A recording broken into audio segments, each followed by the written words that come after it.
Boa tarde. Sou eu aqui, Jorge Mafunga, supervisor de projeto assistencial Beija-Flor.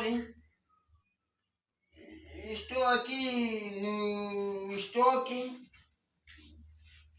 Vim pessoalmente para pedir aos nossos grandes apoiantes que nos ajudem nos produtos, porque o que ficou aqui não vai cobrir para uma semana, 2 semanas.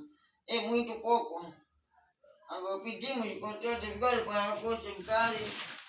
O arroz ficou pouco, não vai bastar. Tanto como farinha também, temos esse metade, mas esse também ficar pouco. Mas esse 10 quilos não vai cobrir.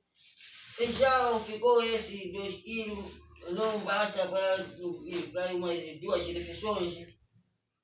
Temos espaguetes aqui, ficaram só um pouco, não vai bastar também para umas 2 refeições. Nosso cargo acabou, não temos mais cargo, acabou aqui.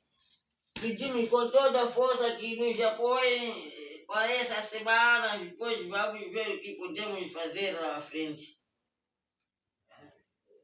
Obrigado, esperamos por vós.